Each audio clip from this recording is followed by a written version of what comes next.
যে শুনছো? তোমাকেই বলছি, আমাদের চ্যানেলটি সাবস্ক্রাইব করে দাও না প্লিজ।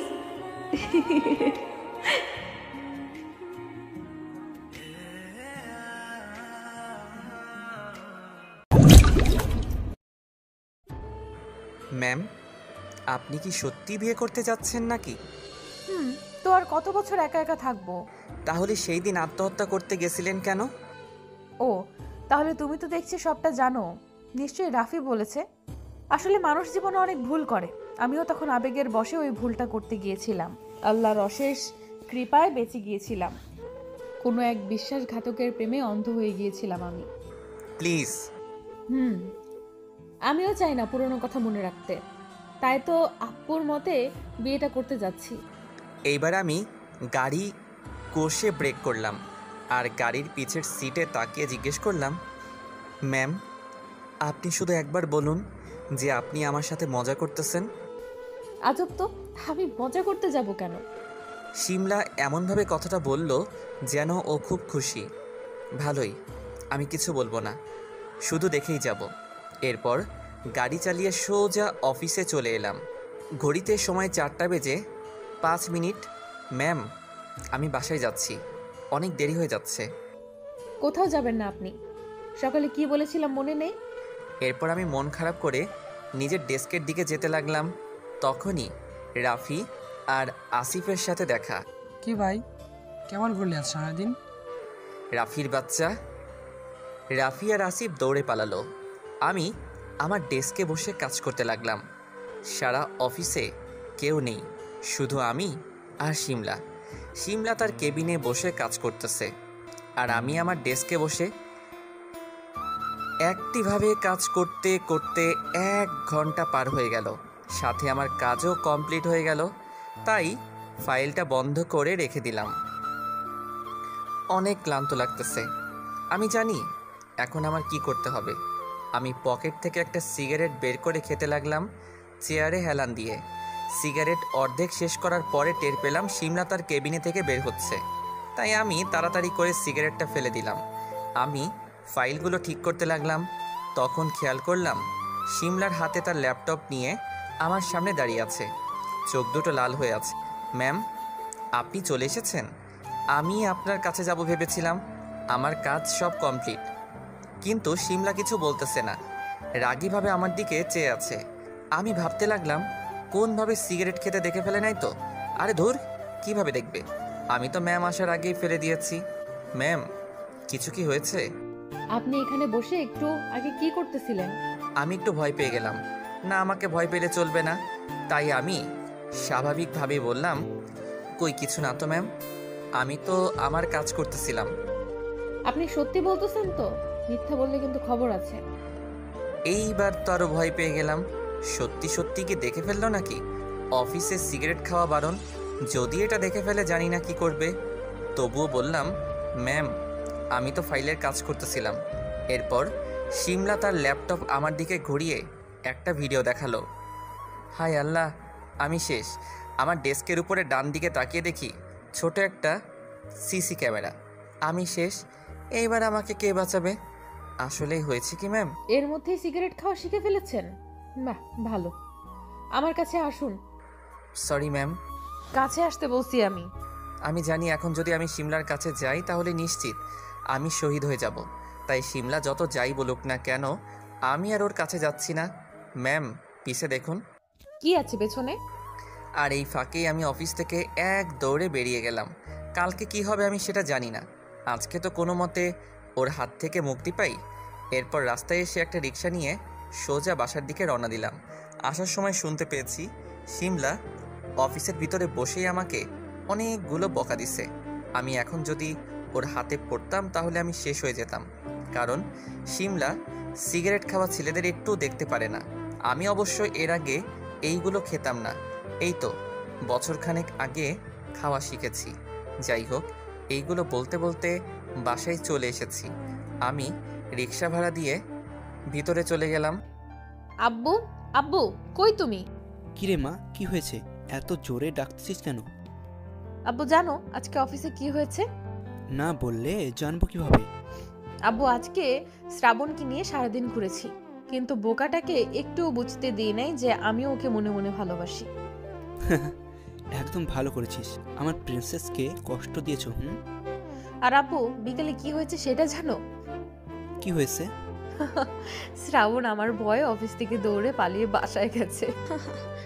অনেক হয়েছে গল্প, এইবার ফ্রেশ হয়ে খেতে আয়। ওকে আম্মু। এরপর শিমলা তার রুমে চলে গেল। আর এদিকে নিচে শিমলার আব্বু বলল, দেখেছো আমাদের মেয়ে আজকে কত খুশি। এরকম হাসি খুশি ভাবে ওকে আমি অনেকদিন দেখি না। এটা তুমি একদম ঠিক বলেছো। আমি আমাদের বাসার ছাদে বসে আছি, হাতে এক কাপ চা, চায়ের কাপে চুমুক দিচ্ছি আর শিমলার কথা ভাবতেছি। আগের ভার্সিটি লাইফটা কতই না সুন্দর ছিল। বারবার ইচ্ছে করে অতীতে ফিরে গিয়ে আবার সঙ্গে কিছু নতুন করে শুরু করি। মানুষ কি তাড়াতাড়ি বদলাতে পারে সেটা শিমলাকে না দেখলে বোঝা যাবে না। যে মেয়ে আমার জন্য বিষ খেতে পারে, আর আজকে সেই মেয়ে ঠিকই অন্য একজনের সাথে সংসার বাঁধতে চলেছে। কেন এলো আবার শিমলা আমার জীবনে ফিরে এলো? এগুলো ভাবতেছিলাম আর আকাশের দিকে তাকিয়েছিলাম। তখনই আমার ফোনে একটা কল বেজে উঠল। আমি ফোনটা হাতে নিয়ে দেখি আইমান ফোন দিয়েছে।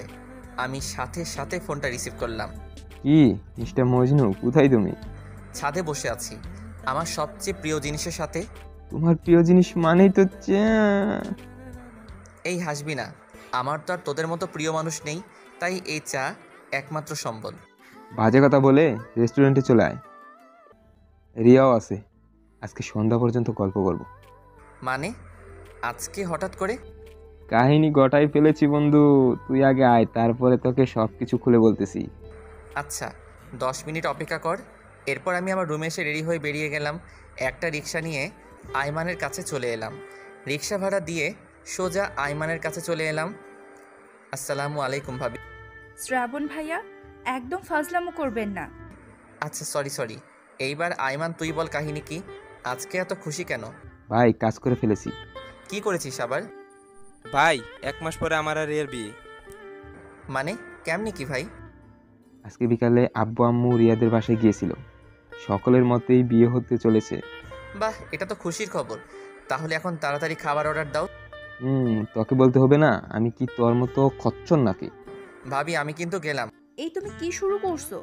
তুমি তো বড় খচ্চর। এই না হলে আমার ভাবি। তুমিও শ্রাবণের দলে চলে গেলে। আব্বে চুপ।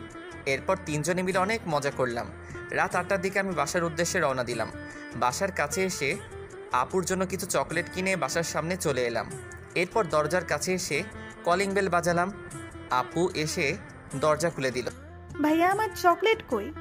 কিছু বলতে যাব তার আগে আপু আমার কাছ থেকে চকলেট কেড়ে নিয়ে দৌড়। আমি একটা হাসি দিয়ে আম্মুর সাথে কিছু কথা বলে আমার রুমে চলে এলাম। পরদিন সকালে ঘুম থেকে উঠে সকালে অফিসে চলে গেলাম। নিজের ডেস্কে বসে কাজ করতেছিলাম।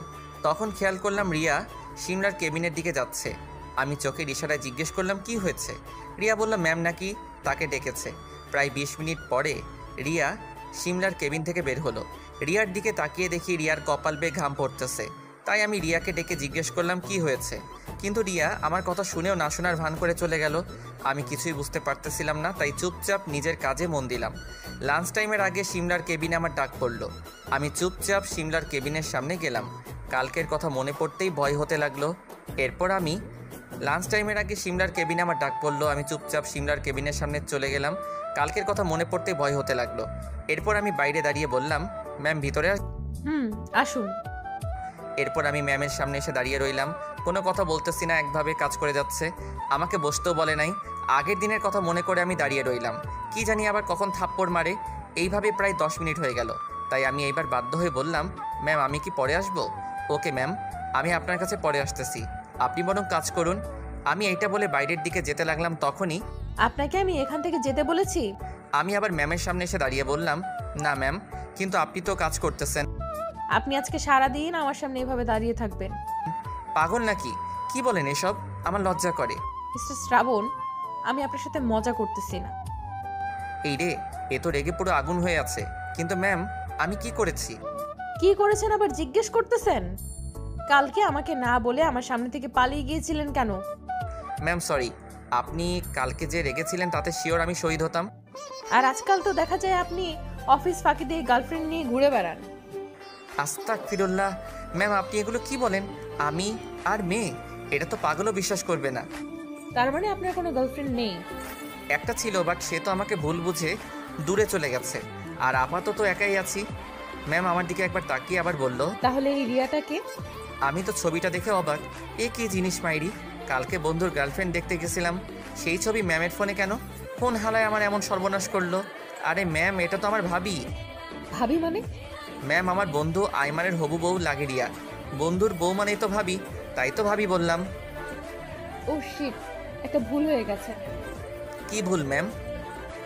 কিছু না, আপনি এখানে দাঁড়িয়ে থাকবেন, এটা আপনার শাস্তি। কোথাও যাবেন না, আমি একটু বাইরে থেকে আসতেছি। কিন্তু ম্যাম আমার খুব ক্ষুধা লেগেছে। আমি কিছু জানি না, চুপ করে দাঁড়িয়ে থাকুন এখানে। এই বলে সিমলা তার কেবিন থেকে বেরিয়ে গেল, আর আমি বোকার মতো দাঁড়িয়ে রইলাম আর ভাবতে লাগলাম সিমলার কাছে এই ছবিগুলো এলো কিভাবে, আর ছবিগুলো করে দিলই বা কে? সে যাই হোক, সিমলা কি আমাকে ফলো করতেছে? এমন আচরণ তো সিমলা আমার সাথে প্রায়ই করতো। যখন আমি ভার্সিটিতে কোনো মেয়ের সাথে কথা বলতাম, তখন কোথা থেকে সিমলা এসে সবগুলোকে কথা শুনিয়ে দিত। একটা পর্যায়ে তো এমন হয়েছিল যে সিমলার ভয়ে কোনো মেয়ে আমার সাথে কথা বলতো না। এখন তো আমাদের মাঝে আর কোনো সম্পর্ক নেই, তাইলে সিমলা কেন আবার আমার উপরে অধিকার খাটাচ্ছে? তাহলে সিমলা কি এখন আমাকে ভালোবাসে? আমার সন্দেহ যেন আস্তে আস্তে আরও গভীর হচ্ছে। আল্লাহ তুমি একটু দেখো আমার আর সিমলার ব্যাপারটা। দূর আর কতক্ষণ এইভাবে দাঁড়িয়ে থাকবো? আশেপাশে তাকিয়ে দেখি মোট 3টা চেয়ার আছে, এর ভিতরে একটা সিমলাই বসে আছে। আমার তো দাঁড়িয়ে থাকতে সেই আকারে কষ্ট হচ্ছে, তাও আর উপায় না পেয়ে চেয়ারে বসে পড়লাম। চেয়ারে বসে মোবাইল চালাচ্ছিলাম, তখনই পিয়ন এসে বলল, স্যার আপনার দুপুরের লাঞ্চ খেয়ে নিন। কে পাঠিয়েছে? ম্যাডাম পাঠিয়েছেন, আর আপনাকে কিন্তু দাঁড়িয়ে দাঁড়িয়ে খেতে বলেছেন। আচ্ছা আপনি আসুন। এরপর আমি কিছু সময় হেসে নিলাম। নিজেই খাবার পাঠিয়েছে, আবার নিজেই দাঁড়িয়ে খেতে বলেছে, বললেই হলো নাকি? আমি বসে বসে খাবার খেতে লাগলাম। খাওয়া শেষ করে মোবাইলে গেমস খেলতেছিলাম, তখনই পেছন থেকে কে যেন আমার কানটা টেনে ধরলো। আমি পিছনে তাকিয়ে দেখি ম্যাম রাগীভাবে আমার দিকে চেয়ে আছে। এরে কাজ হয়েছে, এবার কি হবে? আমি তাড়াতাড়ি দাঁড়িয়ে গিয়ে বললাম, সরি ম্যাম সরি। রাখেন আপনার সরি, আপনাকে দাঁড়িয়ে থাকতে বলেছিলাম আমি, আর আপনি বসে বসে বাচ্চাদের মতো মোবাইলে গেমস খেলতেছেন। আপনাকে তো আমি শেষ করে ফেলবো। আমি চুপচাপ দাঁড়িয়ে রইলাম, কানটা এখনো ব্যথা করতেছে। অনেক জোরে টান দিয়েছে ম্যাম। এই নিন, এখানে 10টা ফাইল আছে, সবগুলো 3 দিনের মধ্যে চেক করে আমার কাছে এসে জমা দিয়ে যাবেন। ম্যাম আপনি এগুলো কি বলতেছেন? আমাকে মার্ডার করার প্ল্যান করতেছেন নাকি? মেয়েদের সাথে বেশি কথা বললে এখন থেকে এমনই শাস্তি পাবেন। কিন্তু ম্যাম আমি মেয়েদের সাথে কথা বললে আপনার কি? সেটা আপনাকে বলতে হবে নাকি? ভুলে যাবেন না আপনি আমার অফিসে চাকরি করেন, সো আমি যা বলবো তাই করবেন। ওকে। এখানে কথা বাড়িয়ে লাভ নেই, এই মেয়ে পাগল হয়ে গেছে। এরপর আমি ফাইলগুলো নিয়ে ম্যামের কেবিনের বাইরে বের হলাম, কিন্তু বাইরে বেরিয়ে দেখি অফিসের সবাই আমার দিকে তাকিয়ে আছে। তাকিয়ে থাকারই কথা, কারণ প্রায় 2 ঘন্টার মতো ম্যামের কেবিনের ভিতরে ছিলাম আমি। এর কারণে একটু লজ্জা করতেছে। আমি কোনো মতে মুখ লুকিয়ে আমার ডেস্কে এসে বসে পড়লাম। কি ভাই, ক্লাস এতক্ষণে শেষ হলো? রাফি তুই কিন্তু এবার সত্যি মাইর খাবি। দেখ ভাই, আর কতকাল এইভাবে লুকিয়ে লুকিয়ে মধু খাবি? এবার বিয়েটা করে ফেল, এরপর বাসায় বসে সবকিছু করিস, গল্প করিস আর কি। ম্যামকে ডেকে বলবো তুই আমাকে এসব বলতেছিস? এ ভাই না, প্লিজ প্লিজ, আমার বউকে উল্টাপাল্টা বলে মার খাওয়াবে তোর এক্স, প্লিজ কিছু বলিস না। এইরকম থাকবি সব সময়, কিছু বলবো না। এইভাবে দেখতে দেখতে অফিস টাইম শেষ হয়ে গেল। সবাই অফিস থেকে বেরিয়ে গেছে প্রায়। শ্রাবণ চল, বাসা যেতে হবে। তোরা এগিয়ে যা, আমি আসতেছি। ওকে। এরপর রাফি আর আসিফ বাইরে বেরিয়ে এলো, আর আমি আমার সব কিছু ঠিক করে অফিসের বাইরে বের হলাম। রাফি আর আসিফের বাসা আমার বিপরীত দিকে, তাই ওরা 2 জন আগে থেকে চলে গেছে। আর আমি রাস্তায় দাঁড়িয়ে রিক্সার জন্য অপেক্ষা করতেছি, কিন্তু কিছুতেই খালি রিক্সা পাচ্ছি না। তখনই একটা গাড়ি আমার সামনে এসে থামলো। আমি ভালো করে খেয়াল করে দেখি সিমলার গাড়ি এটা, কিন্তু আমার সামনে এসে থামলো কেন? এরপর দেখলাম সিমলা গাড়ির গ্লাস নামিয়ে দিয়ে বলল, ভেতরে আসুন। না না আপনি যান, আমি রিক্সা করেই চলে যেতে পারবো। ভেতরে আসতে বলেছি। এরপর আমি বাধ্য হয়ে গাড়িতে উঠে বসলাম সিমলার পাশের সিটে। গাড়ি স্টার্ট দিয়ে ড্রাইভার চালাতে লাগলো। আমি আমার বাসার ঠিকানা বলে দিলাম তাকে। বাড়ির ভিতরে হঠাৎ করে সিমলা আমাকে জিজ্ঞেস করলো, আচ্ছা আপনি কাকে সবচেয়ে বেশি ভালোবাসেন? আমি এমন প্রশ্নে একটু অবাক হলাম। এরপর বললাম, ভালোবাসা হিসাব বিজ্ঞানের মতো হিসাব করে হয় না। তবুও এইভাবে বলতে গেলে আমি আমার আম্মুকে সবচেয়ে বেশি ভালোবাসি, এরপর আপু, আর একটা মানুষকে মন প্রাণ দিয়ে ভালোবাসি। কে সেই মানুষটা, আমি কি জানতে পারি? অনেক ভালোই অভিনয় জানেন আপনি। যেমন? ওকে বাই, বাসার সামনে চলে এসেছি। আমি এটা বলে গাড়ি থেকে নেমে গেলাম। এরপর বাসার দরজার সামনে এসে কলিং বেল বাজালাম। আম্মু এসে দরজা খুলে দিল। কিরে, আজকে একটু তাড়াতাড়ি অফিস থেকে এলি যে? আজকে একটু তাড়াতাড়ি রিক্সা পেয়ে যাই। 4 চাকাওয়ালা রিক্সা? ও আম্মু, তুমি যখন দেখেই ফেলেছো তাহলে জিজ্ঞেস করতেছো কেন? ওইটা আমাদের নতুন বসের গাড়ি। মেয়ে নাকি ছেলে? আম্মু তুমি কিন্তু বেশি সন্দেহ করতেছো আমাকে। তা কি করব, তোর ভাবসাব আমার বেশি ভালো লাগতেছে না। ধুর, এই বলে আমি আমার রুমে চলে এলাম। আমি জানি আর একটু সময় আম্মুর সামনে থাকলে আম্মু ঠিকই আমার পেট থেকে সব কথা বের করে নেবে। তাই পালিয়ে আমার রুমে চলে এলাম। নিজের রুমে শুয়ে শুয়ে আজকের ঘটনাগুলোর কথা চিন্তা করতে লাগলাম। শিমলার আচরণের অনেক পরিবর্তন ঘটছে ও মনে হয় আমাকে মাফ করে দিয়েছে। তা না হলে এমন আচরণ করতো না। আর কিছুদিন পরে শিমলার জন্মদিন। মনে মনে সিদ্ধান্ত নিলাম ওই দিনই শিমলাকে আবার প্রপোজ করব। যদি মেনে নেয় তাহলে আর কোনোদিন ওকে দূরে যেতে দিব না। আর যদি অপমান করে তাহলে এইভাবে একজন অপরাধী হয়ে ওর জীবন থেকে দূরে চলে যাব। আর কোনো দিন ফিরে আসবো না। বিছানায় শুয়ে শুয়ে এগুলো ভাবতেছিলাম, তখনই আম্মু আমার রুমে এসে বলল, শ্রাবণ বাবা, এই লিস্টটা নিয়ে একটু বাজারে যা তো।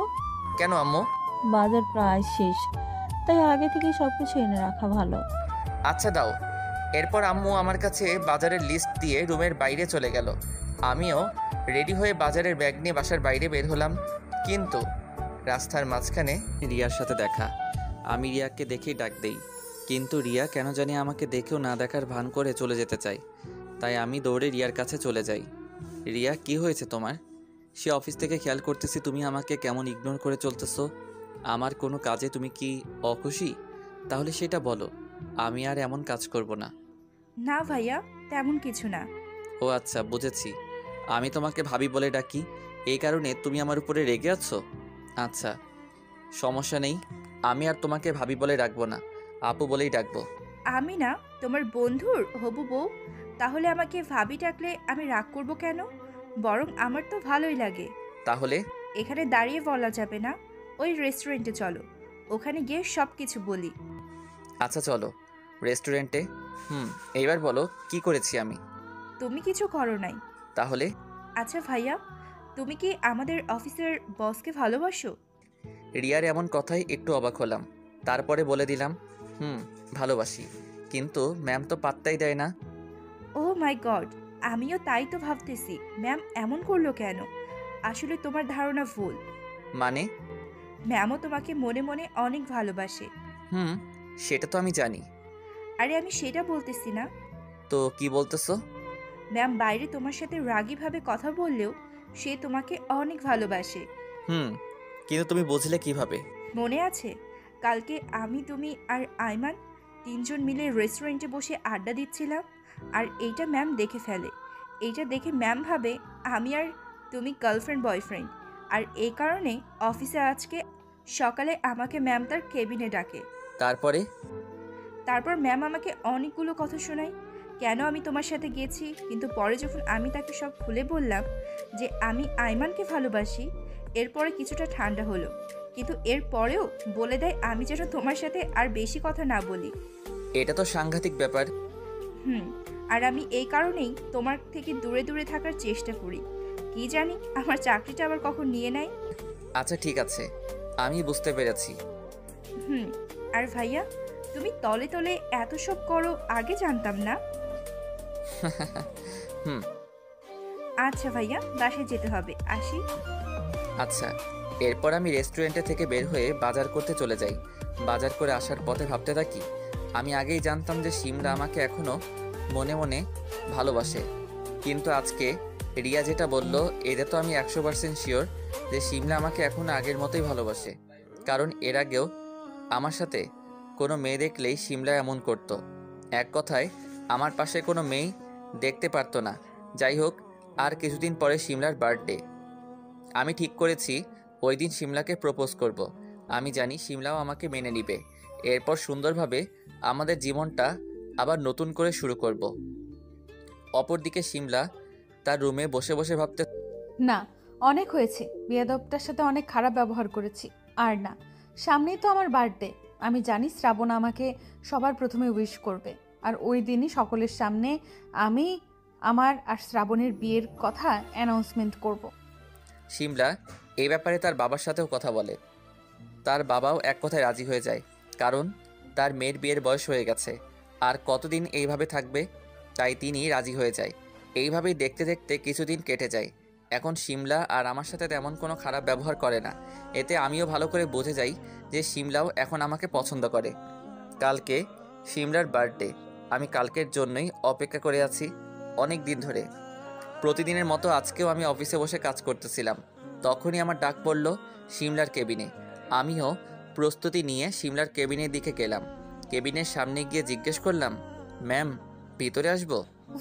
তোমাকে কতবার বলবো আমার এখানে আসার জন্য তোমার কোনো অনুমতির প্রয়োজন নেই। এখন কি বলবেন বলেন।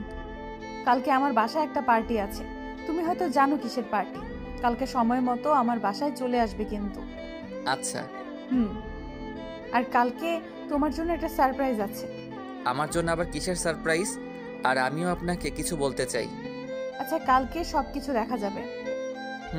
আচ্ছা, আমি এইবার আসি তাহলে। কোথাও যেতে হবে না এখন। সকালের খাবার খেয়েছো? খেয়েছি। দেখো তো, দেখে তো মনে হচ্ছে না। এরপর শিমলা আমার সামনে একটা টিফিন বক্স বের করলো। উফ, রোজ রোজ এই একই কাহিনী। জানি না শিমলা এগুলো করে কি পায়। আজ কিছুদিন ধরেই শিমলা আমার জন্য তার বাসা থেকে নিজ হাতে খাবার বানিয়ে আনে। আমিও কিছু বলি না। আসলে ব্যাপারটা আমারও খুব ভালো লাগে। এই নাও, এবার আমার কাছে আসো তো। আমি শিমলার কাছে যেতেই শিমলা আমার মুখে তার হাত দিয়ে খাবার খাইয়ে দিতে লাগে।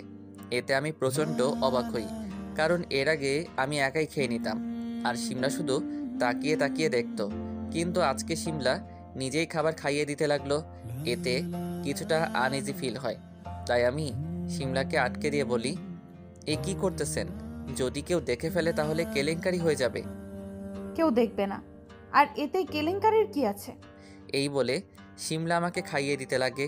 খাবার শেষ হলে শিমলা আমাকে বলে, এবার ঠিক আছে, এখন চুপচাপ নিজের ডেস্কে গিয়ে কাজ করো, আর একদম কোনো কথা বলবে না কারোর সাথে। আমি কিন্তু নজর রাখবো। আচ্ছা। এরপর আমি হাসতে হাসতে শিমলার কেবিন থেকে বেরিয়ে এলাম। এরপর নিজের ডেস্কে বসে রাফির সাথে কিছু সময় কথা বললাম। আর এখন অফিসের সকলেই মোটামুটি জানে যে আমার আর শিমলার মধ্যে কিছু একটা চলতেছে, তাই এখন আর কেউ হা করে আমার দিকে তাকিয়ে থাকে না। এইভাবে আজকের দিনটা কেটে গেল। বাসায় রাতের বেলা ছাদে একা একা বসে আছি আর আজকের দিনের কথা মনে করতেছি। শিমলা ঠিক আগের মতোই হয়ে গেছে। ঠিক আগের মতোই আমার কেয়ার করে, যত্ন নেয় আর আমাকে শাসন করে। শিমলার এই সব কিছুর প্রেমে পড়ে গিয়েছিলাম আমি, আর আজকে আবার নতুন করে ওর প্রেমে পড়ে গেলাম। এরপর ছাদে আর না থেকে নিজের রুমে চলে এলাম। আজকে কেন জানি ঘুম পাচ্ছে না, হয়তো অনেক খুশি। এই কারণে ভাবতেই অনেক খুশি খুশি লাগতেছে, কারণ কালকে আমি শিমলাকে নিজের করে পাবো। এরপর রাত 12টার সময় শিমলাকে ফোন করে উইশ করলাম। মহারানী তো হেব্বি খুশি। এরপর কিছু সময় তার সাথে কথা বলে ঘুমিয়ে গেলাম। সকালবেলা ঘুম থেকে উঠে শিমলার বার্থডে উপলক্ষে একটা গিফট কেনার জন্য নিউ মার্কেটে এলাম। সেখান থেকে শিমলার জন্য একটা নীল শাড়ি কিনলাম। এর থেকে বেশি কিছু আমি দিতে পারবো না, আর আমি জানি আমি শিমলাকে যতই কম দামের উপহার দেই না কেন, শিমলা সেটাকে খুব আদর যত্ন করে গ্রহণ করবে। এরপর আমি বাসায় চলে আসি। বাসায় এসে আম্মুর দিকে খেয়াল করে দেখি যে আম্মু অনেক হাসি খুশি, কিন্তু কি কারণে সেটা বুঝতে পারতেছি না। আবার জান্নাতের দিকে তাকিয়ে দেখি সেও আমার দিকে কেমন করে যেন তাকাচ্ছে। বিষয়টা একটু ঘোলাটে লাগলো আমার কাছে, তাই আমি আপুকে আমার ভাইয়া বলো, কি বলবে? আমার আবার অনেক কাজ আছে। এই বুড়ি, তোর আবার কিসের এত কাজ? তোর আর বিষয়টা কি কিছুই বুঝতেছি না। ওটা তুমি বুঝবে না, এটা বড়দের ব্যাপার। তুমি তোমার কাজ করো। দিব কানের নিচে একটা। উনি অনেক বড় হয়ে গেছে। প্লিজ বল না কি হয়েছে। তোর আর আম্মুর ভাবসাব আমার ভালো লাগতেছে না। সময় হলে সব বুঝতে পারবে। আর এখন কথা না বলে রাতের জন্য তৈরি হও। এটা বলে জান্নাত এক দৌড়ে আমার রুম থেকে চলে গেল, কিন্তু আমি তো কিছুই বুঝতে পারলাম না। আর জান্নাতই বা জানলো কিভাবে আমি রাতে কোথাও যাব? দূর, মাথাটা ঝিনঝিন করতেছে। নিশ্চয়ই আমার জন্য সামনে কোনো বড় বিপদ আছে। আমাকে একটু সাবধানে থাকতে হবে। মোবাইলের দিকে তাকিয়ে দেখি দুপুর 2টা বেজে গেছে। ঘুমানোর জন্য প্রস্তুতি নিচ্ছিলাম, তখনই শিমলার ফোন। জি ম্যাম বলুন। ওই কতবার বলতে হবে আমাকে ম্যাম বলে ডাকবে না? আচ্ছা ডাকবো না, এইবার বলো কি বলবে। শোনো না, আজকে তো আমার বার্থডে, আমাকে কি গিফট দিবে আজকে? কোনো গিফট দিতে পারবো না, তুমি তো জানোই আমি একটা গরিব ঘরের ছেলে। তুমি একদম এসব বাজে কথা বলবে না। আমার কোনো গিফট লাগবে না, তুমি আমার সবচেয়ে বড় গিফট। ওহো আচ্ছা। হুম, আর সময় মতো বাসায় চলে আসবে কিন্তু। আমি তোমার জন্য অপেক্ষা করে থাকবো। তুমি আর আমি একসাথে কেক কাটবো। কিন্তু লোকে কি বলবে? আর তাছাড়া তোমার বাবা মা কি ভাববে? আরে রাখো তো তুমি এগুলো, এইসব আমি দেখে নিব। আচ্ছা রাখি এখন, আমি একটু ঘুমিয়ে নেই। ঘুমাও, টাটা। আচ্ছা। এরপর ফোন রেখে ঘুমিয়ে গেলাম। রাতে ভালোভাবে তৈরি হয়ে একটা রিক্সা নিয়ে সিমলাদের বাসার উদ্দেশ্যে রওনা দিলাম, হাতে একটা কম দামি গিফট নিয়ে। জানি না সিমলা এটা পছন্দ করবে কিনা। এগুলো ভাবতে ভাবতে সিমলাদের বাসার সামনে চলে এলাম। কিন্তু বাসার ভিতরে প্রবেশ করে আমি জীবনের সবচেয়ে বড় সিমলাদের বাসার সামনে এসে রিক্সা থেকে নেমে আশেপাশে দেখতে লাগলাম। অনেক সুন্দর করে বাসাটা সাজানো হয়েছে। আমি রিক্সা ভাড়া দিয়ে মোবাইলের সময়টা দেখে নিলাম। সামনে এগিয়ে বাসার ভিতরে প্রবেশ করব, তখনই খেয়াল করি একটা মেয়ে আমাকে দেখেই দৌড়ে ভিতরে চলে যায়। আমি বিষয়টি ভালো বুঝতে পারি নাই, আর মেয়েটিকে আগে কোনোদিন দেখি নাই, তাই আর বেশি ভেবে দেখি নাই।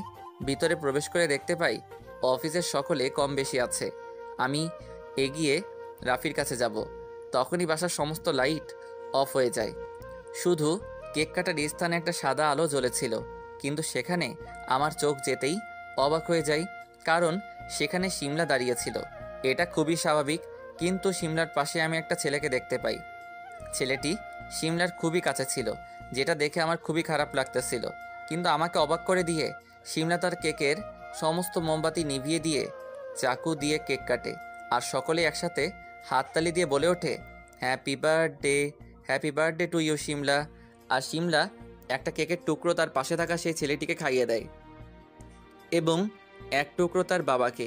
এটা দেখে আমার দু চোখ দিয়ে পানি গড়িয়ে নিচে পড়ে। আমার কষ্ট হচ্ছে এটা ভেবে যে সিমলা তো নিজেই বলেছিল যে আমি আর সিমলা একসাথে কেক কাটবো, তাহলে এটা কি ছিল? এরপর বাসার সমস্ত লাইট আবার জ্বলে ওঠে। আমিও আমার চোখের পানিগুলো মুছে নিলাম, যাতে করে কেউ কিছু বুঝতে না পারে। আমি আর রাফি আসিফের কাছে না গিয়ে বাসার এক কোণে দাঁড়িয়ে রইলাম। তখনই সিমলার বাবা স্টেজে উঠে মাইক্রোফোন হাতে নিয়ে বলতে থাকে, লেডিস অ্যান্ড জেন্টলম্যান, আপনারা সকলে জানেন আমার একটা মাত্র মেয়ে। আমি ছোট থেকে ওকে খুব আদর যত্নে করে মানুষ করেছি, কখনো অভাব বুঝতে দিইনি। আর আজকে আমার মেয়ে এত বড় হয়েছে যে সে নিজে একটা কোম্পানি একা পরিচালনা করে। আমি এতে খুবই গর্বিত। যাই হোক, আসল কথায় আসি। আপনারা সবাই জানেন যে আজকে আমার একমাত্র মেয়ের জন্মদিন। আজকে আমার জীবনের সবচেয়ে খুশির দিনগুলোর মধ্যে একটা। আর এই খুশির দিনে আমি আপনাদেরকে আরও একটা খুশির খবর দিতে চাই। সিমলার বাবার এমন কথায় এখানে উপস্থিত সকলে আরও আগ্রহের সাথে তার দিকে তাকিয়ে থাকে, আর সিমলা মুচকি মুচকি হাসতেছে সকলের দিকে তাকিয়ে। এদিকে আমি যে তার দিকে তাকিয়ে আছি সেইটা যেন সিমলা দেখতেই পাচ্ছে না। আসলেই কি সিমলার আমার কথা মনে নেই? তাহলে অফিসের এগুলো কি ছিল? সব কিছুই কি শুধু নাটক ছিল? জানি না, আমি কিছুই বুঝতে পারতেছি না। এর মধ্যে আবার সিমলার বাবা বলা শুরু করে, আর সেই খুশির খবরটা হচ্ছে আমার একমাত্র মেয়ের বিয়ে ঠিক করেছি। আর বিয়েটা আমি খুব তাড়াতাড়ি শেষ করতে চাচ্ছি, কারণ আমার অনেক বয়স হয়েছে, কে জানে কখন মারা যায়। তাই আমি অনেক ভাবনা চিন্তা করে সিদ্ধান্ত নিয়েছি যে আগামী 8ই তারিখ মানে পরশু দিন সিমলার বিয়ে দেব। আর আমার সিমলা মাও রাজি এই বিয়েতে। সিমলার বাবার এমন কথায় আমার মাথাটা যেন ঘুরতে লাগলো। তবু আমি সেখানে দাঁড়িয়ে রইলাম। আমি যেহেতু বাসার এক কোণে দাঁড়িয়ে আছি, তাই আমার চোখের পানি কেউ দেখতে পাচ্ছে না। কি করে সিমলা এটা করতে পারে? যদি সিমলা এটাই করবে তাহলে কেন আমার এত কাছে এলো? আমি মনে মনে এগুলো ভাবতেছিলাম আর চোখের পানি ফেলতেছিলাম। এর মাঝে এখানে উপস্থিত অনেকে জানতে চাচ্ছে তাদের ম্যাডামের জামাইকে। তাই সিমলার বাবা আবার বলে উঠল, আপনারা একটু শান্ত হন। আমি জানি আপনারা অনেকেই জানতে চাইছেন যে আমার মেয়ের জামাই কে হতে চলেছে, তো আপনাদের আর অন্ধ করে রাখবো না। এই যে সিমলার পাশে যে দাঁড়িয়ে আছে তার নাম হচ্ছে রফি। সে পেশায় একজন ইঞ্জিনিয়ার, আর এই রফি হতে চলেছে আমার মেয়ের জামাই। সো লেডিস অ্যান্ড জেন্টলম্যান, সকলে আনন্দ করেন, ফুর্তি করেন। এটা বলে সিমলার বাবা চুপ হয়ে যায়, আর সকলে করতালির মাধ্যমে সিমলা আর রবিকে শুভেচ্ছা জানায়। আর সাথে সাথে একটা মিউজিক বেজে ওঠে। সবাই মিউজিকের তালে তালে নাচতে থাকে আর ড্রিঙ্কস করতে থাকে। আমি দাঁড়িয়ে থাকি সেই জায়গায়। আমার মাথায় কিছু আসতেছে না, কী থেকে কি হয়ে গেল। আমার কাছে এখন বিষয়টা ক্লিয়ার হয়েছে। শিমলা আমার সাথে ইচ্ছে করেই এমন করে, যাতে আমি কষ্ট পাই। আমার কাছে সবই ক্লিয়ার হয়ে যাচ্ছে যে এটা সম্পূর্ণটা শিমলার নাটক ছিল, শুধু আমাকে কষ্ট দেওয়ার জন্য। কিন্তু আমি এক মুহূর্তের জন্যেও শিমলার চোখে অভিনয় দেখতে পাইনি। আমি কিছুই কল্পনা করতে পারতেছি না।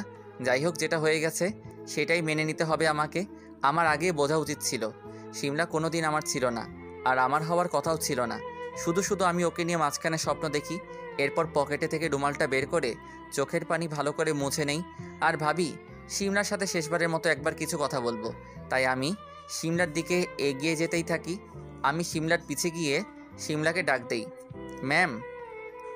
গলা দিয়ে আওয়াজ বের হচ্ছে না, তবুও ডাক দিলাম। আমার কথা শুনে শিমলা আমার দিকে তাকায় আর একটা হাসি দিয়ে বলে, ও মিস্টার শ্রাবণ, আসুন আপনার সাথে পরিচয় করিয়ে দিই। রবি, এদিকে শোনো। এই হচ্ছে শ্রাবণ, আর মিস্টার শ্রাবণ এই হচ্ছে রবি, আমার হবু বর। কোন শ্রাবণ? আরে ওই যে যার কথা তোমাকে বলেছিলাম, আমার পিএ। ও আচ্ছা, হ্যালো মিস্টার। হ্যালো। আমি হালকা একটা হাসি দিলাম, জানি না এই হাসিতে প্রাণ ছিল কি না।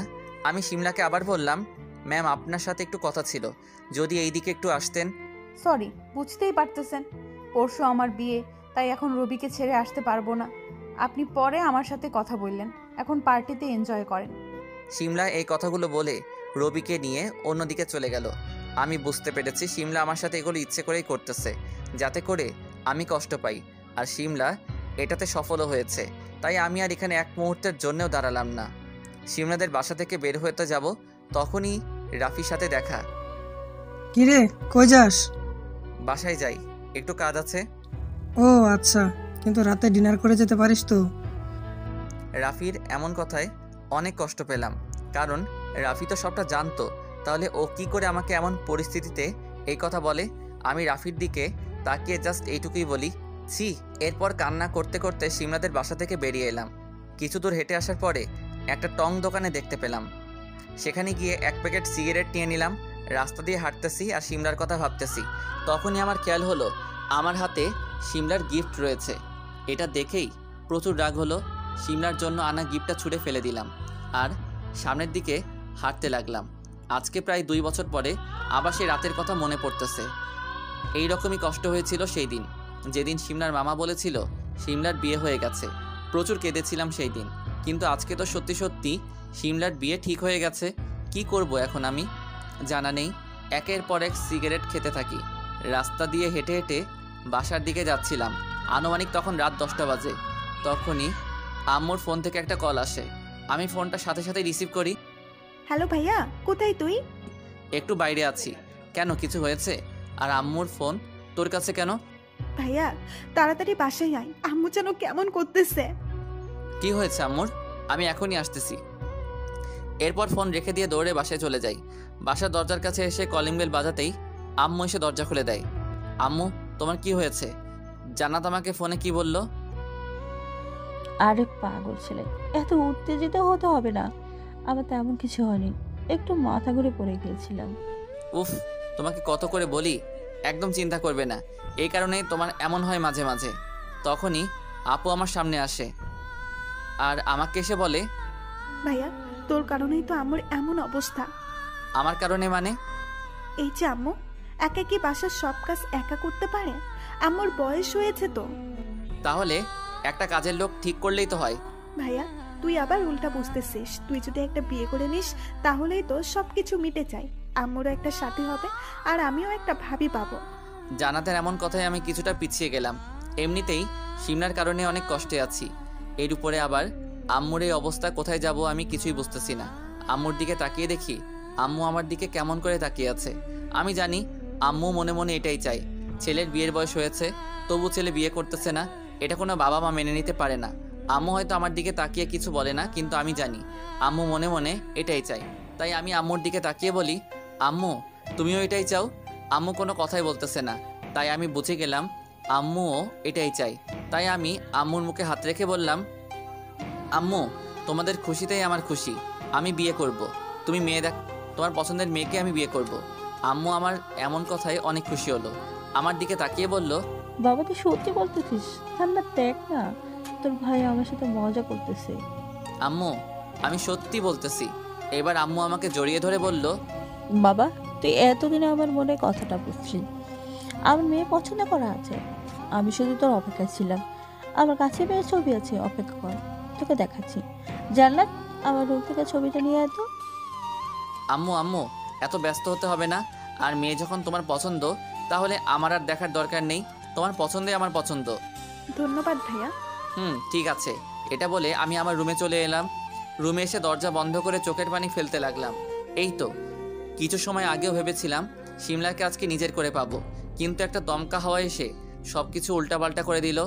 আসলে আমার জীবনটাই এমন, কখনো সুখ সহ্য হয় না, যার কারণেই হয়তো আব্বুকে হারিয়ে ফেলেছি আর এখন শিমলাকে। তবে আমি তো প্রায় শিমলাকে ভুলেই গিয়েছিলাম, কিন্তু শিমলা নিজে এসেই আবার আমাকে সব কিছু মনে করিয়ে দেয়। শিমলা আমার উপরে প্রতিশোধ নিল, সব সত্যিটা না জেনেই আমার উপরে প্রতিশোধ নিল। ভালো করেছে শিমলা, এর জন্য ওকে আমি আর কোনো দিন ক্ষমা করব না। নীরবে কান্না করতেছিলাম আর এগুলো ভাবতেছিলাম। আপনারা ভাবতেছেন আমি যদি সত্যি শিমলাকে ভালোবেসে থাকি তাহলে কেন অন্য কাউকে বিয়ে করতেছি? আসলে আমি ইচ্ছা করলেই বিয়ে না করে থাকতে পারি, কিন্তু আমার দিকে যে আমার আম্মু তাকিয়ে আছে, কি করে একটা বাজে মেয়ের জন্য আমি আমার আম্মুকে কষ্ট দিব? তাই বিয়ের জন্য রাজি হয়ে গেলাম। প্রথম হয়তো একটু কষ্ট হবে, কিন্তু পরে সব ঠিক হয়ে যাবে আশা করি। এগুলো ভাবতে ভাবতে আমার ফোনে একটা কল আসে। আমি তাকিয়ে দেখি শিমলা ফোন করেছে। আমার প্রচণ্ড রাগ হলো এটা দেখে। এরপরে ফোনটা কেটে দিলাম, কিন্তু একটু পরেই আমার ফোনে রাফির ফোন এলো। এটা দেখে আরও রাগ হলো। ফোনটা এবার বাধ্য হয়ে বন্ধ করে রেখে দিলাম। এরপর বিছানায় ঘুমিয়ে গেলাম। অপরদিকে শ্রাবণ শিমলাদের বাসা থেকে বেরিয়ে আসার সাথে সাথেই শিমলা বাসা থেকে বের হয়, আর শিমলা দেখতে পায় শ্রাবণ তার হাতে থাকা একটা গিফট ছুঁড়ে ফেলে দেয়। শিমলা দৌড়ে সেটার কাছে যায়। শিমলার পিছে পিছে রাফি, আসিফ আর রিয়াও দৌড়ে শিমলার কাছে যায়। শিমলা তাড়াহুড়ো করে গিফট খুলে ফেলে, আর তার ভিতরে সে একটা নীল শাড়ি দেখতে পায়। এটা দেখে সে একটা হাসি দেয়। এরপর তারা সেখান থেকে বাসার ভিতরে চলে আসে। ভিতরে এসে তারা গোল হয়ে একটা জায়গায় বসে। তখন শিমলা সকলকে উদ্দেশ্য করে বলতে থাকে, পাগলটা আমাকে ভালোবাসে, কিন্তু সেই দিন যদি ও আমার ফোনটা রিসিভ করতো তাহলে এতদিনে আমাদের সুন্দর একটা সংসার হয়ে যেত। এত নাটক করতে হতো না, শুধু শুধু ওকে কষ্ট দিয়ে বোঝাতে হতো না যে কাছের মানুষ দূরে চলে গেলে কেমন লাগে। সব কিছু ঠিক আছে, কিন্তু আমি এখনো এটাই বুঝলাম না যে শ্রাবণ ওই দিন ম্যামের ফোন কেন রিসিভ করে নাই। এর কারণ আমি এখনো বুঝলাম না। এটা আমিও জানি না, হয়তো মামার কথাই ঠিক ছিল, কিন্তু আমি ওই সব কিছুই ভুলে গেছি। এখন আবার নতুন করে সব কিছু শুরু করতে চাই। আর তাছাড়া আমার সব কিছু মানেই তো আমার স্বামীর, মানে শ্রাবণের। আপু, তোমার এই ধারণাটা সম্পূর্ণ ভুল। ভেবেছিলাম তোমাকে কোনোদিন বলবো না, কিন্তু তুমি যে কথাগুলো বলতেছো এটা শুনলে আমার প্রচণ্ড রাগ হয়। কি এমন কথা? এটা এমন একটা কথা যেটা শুনলে তুমি নিজেই গিয়ে শ্রাবণের কাছে মাপ চাইবে আজকের ঘটনার জন্য। রাফি ভাইয়া, তোমার কথা আমি কিছুই বুঝতে পারতেছি না, প্লিজ একটু খুলে বলবে? এরপর রাফি সবকিছু খুলে বলে কি কারণে শ্রাবণ শিমলার সাথে যোগাযোগ রাখে নাই, আর শিমলার মামার কারণেই যে তারা এত বছর দূরে থেকেছে, সবকিছু খুলে বলে। এটা শোনার পর শিমলার সাথে সাথেই বসা থেকে উঠে দাঁড়ায় আর বলে, এটা তুমি আগে বলবে না? আমি না জেনে শুনেই ওকে কতগুলো খারাপ কথা শুনিয়ে দিয়েছি, আর অফিসের কথা তো নাই বললাম। আর আজকে ওর সাথে যেটা করা হলো, ডেকে এনে অপমান করেছি আমি। ওর চোখে আমি স্পষ্ট পানি দেখতে পেয়েছি, না জানি আমাকে আর কখনো মাফ করবে কিনা। আপু তুমি শান্ত হও, সবকিছু ঠিক হয়ে যাবে। আর আমি তোমাকে সবটা বলতেই চেয়েছিলাম, কিন্তু শ্রাবণ বলতে নিষেধ করেছিল। আচ্ছা, এখন এসব কথা বাদ দিয়ে শ্রাবণ ভাইয়াকে ফোন করতে হবে। শুধু শুধু তাকে কষ্ট দিয়ে তো কোনো লাভ নেই। এরপর শিমলা তার ফোন দিয়ে শ্রাবণের নাম্বারে কল করে, কিন্তু একবার রিং হওয়ার পরেই ফোন কেটে দেয়। এরপর রাফি সহ এখানে উপস্থিত সকলে শ্রাবণের নাম্বার ট্রাই করে, কিন্তু কিছুক্ষণ পরে শ্রাবণের ফোন বন্ধ হয়ে যায়। সবাই ব্যাপারটা বুঝতে পারে যে শ্রাবণ রাগ করে কারো ফোন ধরছে না, আর রাগ করাটা স্বাভাবিক। রাফি, রিয়া, শিমলা সবাই এক জায়গায় বসে ভাবছে কি করা যায়। এত রাতে তো আর শ্রাবণের বাসায় যাওয়া সম্ভব না, তাই তারা ঠিক করলো যে সকালেই সবাই শ্রাবণদের বাসায় যাবে। ঠিক তখনই আসিফ তাদের কাছে আসে এবং বলে, রাফি, ওইদিকে অনেক বড় কাহিনী হয়ে গেছে। সকালে একসাথে আসিফকে জিজ্ঞেস করে, কি হয়েছে? শ্রাবণে কিছু হয়নি তো আবার? তবে ম্যামের জন্য খারাপ কিছু হতে চলছে। আসিফ, তুমি কথাটা ঘুরিয়ে ফিরিয়ে না বলে সোজাসুজি ভাবে বলো তো। ম্যাম, আমি শ্রাবণকে ফোনে না পেয়ে আন্টিকে ফোন করি। ভেবেছিলাম শুধু এইটুকুই জানবো যে শ্রাবণ বাসায় গিয়ে পৌঁছেছে কিনা, কিন্তু কিন্তু কি? কিন্তু আন্টি বলল শ্রাবণ নাকি অনেক আগে বাসায় ফিরেছে। এটা তো ভালো কথা। এটা ভালো কথা, সেটা আমিও জানি, কিন্তু শ্রাবণের বিয়ে ঠিক করছে আন্টি, আর সেই জন্য কাল সকালে তাদের বাসায় যেতে বলছে আমাদের। আসিফের এমন কথা শুনে সবাই বসা থেকে দাঁড়িয়ে যায়। শিমলা চোখ দুটো বড় বড় হয়ে যায় আর সে আসিফকে বলে, আসিফ, আমরা কিন্তু এখন ফান করার মুডে নেই। ম্যাম, আমি ফোন করতেছি না। সত্যি শ্রাবণের আম্মু শ্রাবণের জন্য বিয়ে ঠিক করছে, আর আন্টি অনেক আগে থেকে শ্রাবণকে বিয়ে দিতে চেয়েছিল, কিন্তু শ্রাবণ কিছুতেই রাজি হচ্ছিল না। আর আজকে ম্যামের বিয়ের কথা শুনে হয়তো শ্রাবণও রাগ করে বিয়ের জন্য রাজি হয়ে গেছে। কিন্তু ম্যামের এটা তো মিথ্যা নাটক ছিল। কিন্তু সেটা তো আর শ্রাবণ জানে না। এর মধ্যে শিমলা কান্না শুরু করে দিয়েছে। তখন প্রায় রাত 12টা বেজে গেছে। শিমলাদের বাসায় এখন আর তেমন কেউ নেই, সবাই যার যার বাসায় চলে গেছে। এদিকে শিমলার আব্বু তার মেয়ের কান্না শুনে তাড়াতাড়ি তাদের কাছে চলে আসে এবং জিজ্ঞেস করে কি হয়েছে। তখন রাফি আর আসিফ সবটা খুলে বলে। এটা শুনে শিমলার আব্বুও কিছুটা চিন্তার মধ্যে পড়ে যায়। এরপর শিমলার আব্বু অনেক বুঝিয়ে শিমলাকে ঘরের ভিতরে নিয়ে যায়। সবাই যার যার বাসায় চলে যায়। শিমলা রাতে কান্না করতে করতে ঘুমিয়ে যায়। সকালবেলা আম্মুর ডাকে আমার ঘুম ভেঙে যায়। রাতে অনেক কষ্ট করে ঘুমিয়েছি, কিছুতেই ঘুম আসতেছিল না। কিরে, এত বেলা করে ঘুমালে চলবে?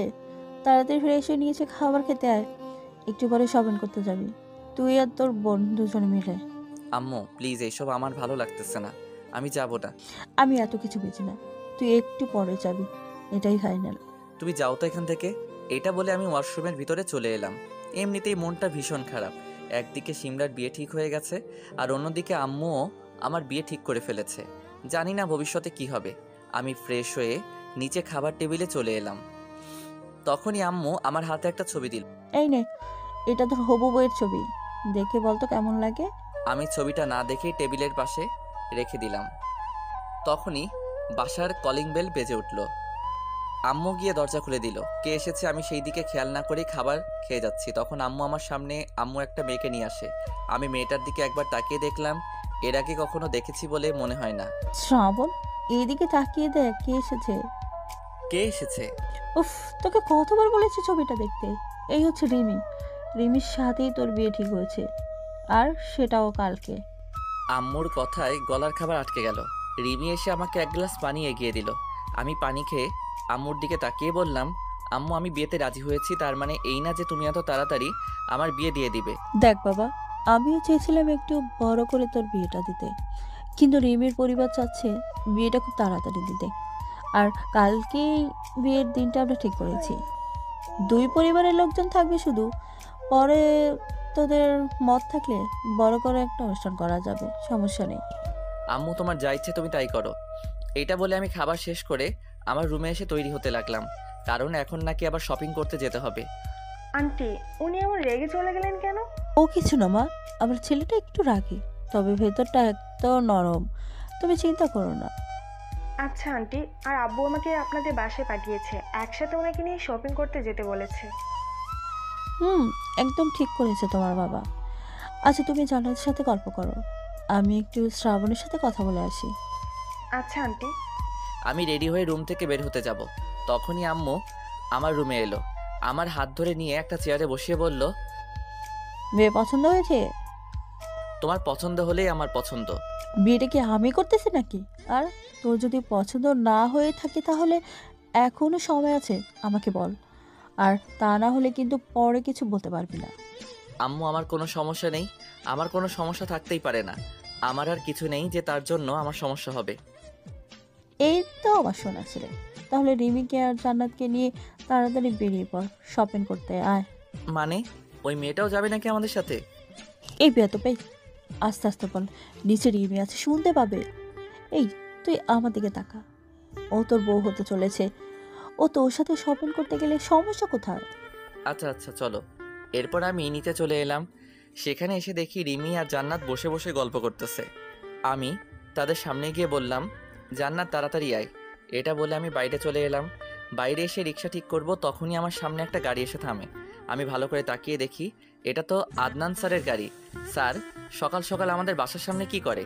আমি মনে মনে ভাবতেছি, তখনই গাড়ি থেকে স্যারের ড্রাইভার বের হয় আর আমার হাতে গাড়ির চাবি দিয়ে বলে, আসসালামু আলাইকুম ভাই, স্যার আপনাকে গাড়িটা দিয়ে যেতে বলেছেন। মানে? সেটা আপনি স্যারকে ফোন করে জিজ্ঞেস করেন। আমি গেলাম, আমাকে আবার স্যারকে নিয়ে অন্য একটা জায়গায় যেতে হবে। এটা বলেই ড্রাইভার কোথায় হাওয়া হয়ে গেল। আমি অবাক হয়ে আদনান স্যারকে ফোন দিলাম। কিছু সময় রিং হওয়ার পরে ফোনটা রিসিভ করলো। হ্যালো স্যার, এগুলোর মানে কি?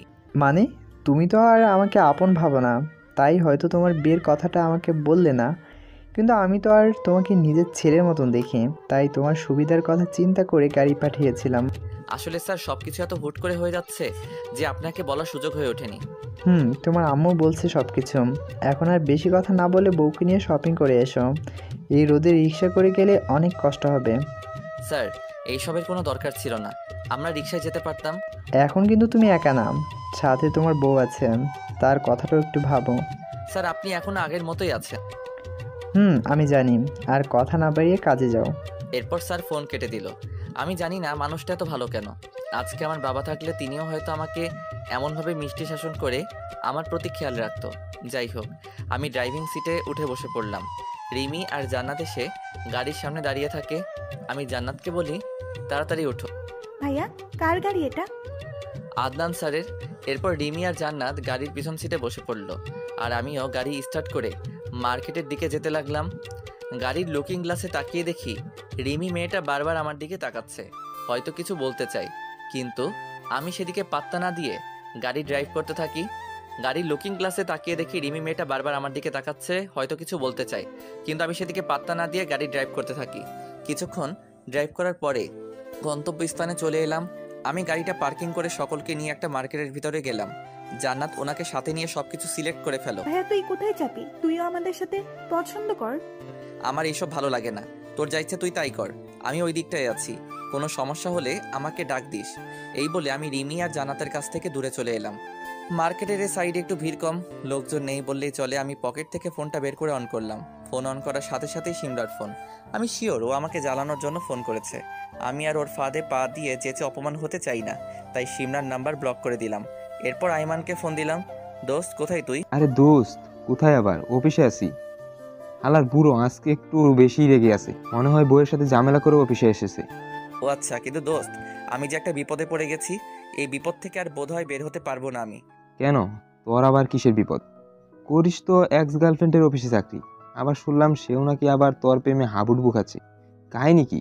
এই সব কিছু নাটক ছিল। রাফি এবার চুপ হয়ে গেল। কিছুক্ষণ পরে আমাকে বলল, কি জন্য এমন করলো আর তোর সাথে কি করেছে ও? কারণ বলে নাই, তবে আমি জানি কি কারণে শিমলা আমার সাথে এই নাটক করেছে। কি কারণে? ওই তো আর জানে না আমি কি কারণে ওর থেকে এত বছর দূরে ছিলাম, তাই আজকে সে বেঈমান ভাবে আর আমার উপরে প্রতিশোধ নেওয়ার জন্য হয়তো এমনটা করেছে। আচ্ছা সমস্যা নেই, এই আইমান থাকতে তোর কোনো চিন্তা নেই। আমি বিকালে তোর সাথে দেখা করতেছি, আর আজকে সারা রাত শুধু চিল হবে, কোনো প্যারা নেই। আরে দোস্ত, মেয়ে আইবো আর যাইবো, এইভাবে দেবদাস হওয়ার কোনো মানেই নেই। সেই জন্য এইবার একটা সিদ্ধান্ত নিয়েছি। কি সিদ্ধান্ত? কালকে আনার বিয়ে, আম্মুর পছন্দের মেয়ের সাথে। 2 মিনিট নীরবতা পালন করে আইমান বলে উঠল, আমি যদি এখন তোর কাছে থাকতাম তাহলে? তাহলে কি? আরে বেটা, বুকে জড়িয়ে ধরতাম। আলার পুত, তুই এতদিনে একটা সঠিক সিদ্ধান্ত নিয়েছিস। কিন্তু দোস্ত শিমলার বিয়েটাও কালকে। তাতে তোর কি? ওইসব থার্ড ক্লাস মেয়েদের চিন্তা মাথা থেকে জেরে ফেলে দে। কিন্তু দোস্ত আমি জানি শিমলা আমাকে এখনো ভালোবাসে। এই তোর এইসব ডায়লগ বাদ দে, আর শোন, তোকে আমি ভালো একটা উপদেশ দিই। এখন থেকে নতুন ভাবিকে নিয়ে চিন্তা কর, ওইসব শিমলা মাথা থেকে জেরে ফেলে দে। ঠিক বলেছিস। তা আমার ভাবি দেখতে কেমন? একটা ছবি দে তো দেখি। আরে দোস্ত আমি নিজেই তো ভালো করে দেখি নাই, আর সিবি পাবো কই? আব্বে রাখ হারামজাদা, কালকে বিয়ে আর এখনো সে তার বউকে দেখে নাই। আমি একেবারে বিয়ের দিন এসে দেখব, আর এখন রাখ, বসের ডাক পড়েছে। আচ্ছা। এরপর ফোনটা রেখে দিলাম। ফোনটা কেটে দেওয়ার সাথে সাথে একটা আননোন নাম্বার থেকে কল আসলো। আমি রিসিভ করলাম। হ্যালো, কে বলতেছেন? হ্যালো, কে? আমাকে চিনতে পারতেছো না? আমি মেয়েটির গলার আওয়াজ শুনে টের পেয়ে গেলাম যে এটা শিমলা, তাই রাগী গলায় বললাম, আপনি ফোন দিয়েছেন কেন? সমস্যা নেই, আমি রিজাইন লেটার আপনার অফিসে পাঠিয়ে দিব। আমি আর আপনার অফিসে চাকরি করতে পারবো না। তুমি আমার কথাটা একবার শুনে তারপর যা ইচ্ছা তাই বলো। কি কথা তাড়াতাড়ি বলুন, আমার সময় নেই। আসলে কাল রাতে তুমি যেগুলো দেখেছো সেগুলো সব নাটক ছিল।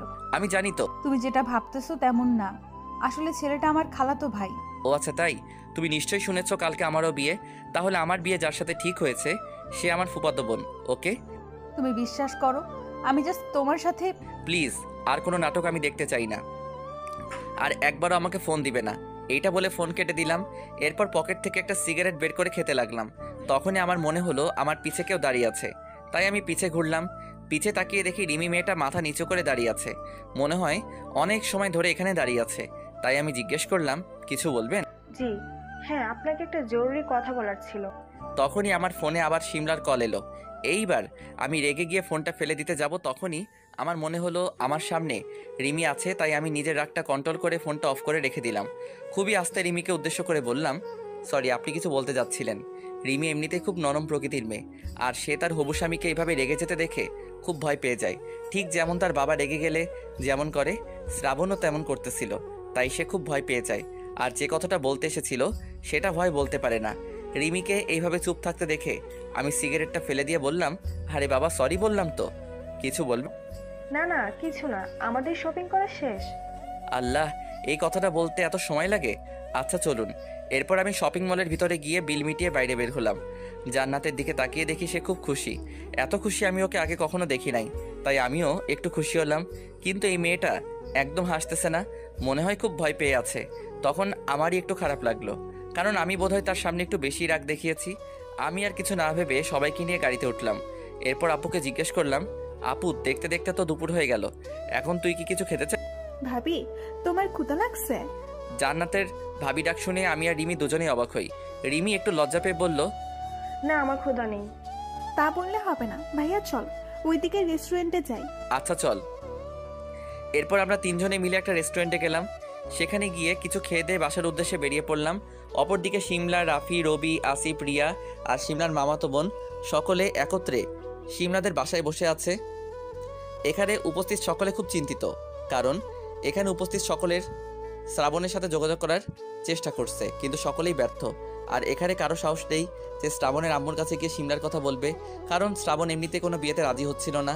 তার মা তাকে অনেক কষ্ট করে রাজি করিয়েছে। এখন যদি সেটাও তারা ভেঙে দেয়, তাহলে শ্রাবণের আম্মু নিশ্চয়ই তাদেরকে ভালো চোখে দেখবে না। তাই কেউ কোনো রাস্তা খুঁজে পাচ্ছে না, সবাই চুপ করে বসে আছে। তখনই সিমলা বলে, রবি তোমার চোখে পানি কেন? আর এমন ভাবে বসে কি ভাবিস? সিমলার কথায় সকলের চোখ রবির দিকে যায়, আর তারা দেখে যে রবির চোখে পানি। আর তখনই রবি চোখের পানি মুছে ফেলে আর বলে, কিছু না, এমনিতেই। না, তোর কিছু তো একটা হয়েছে। আর তাছাড়া কাল রাতেও তোকে দেখি নাই, তুই কোথায় ছিলি? তখনই রবি বলে, আপু আমার সব শেষ হয়ে গেছে।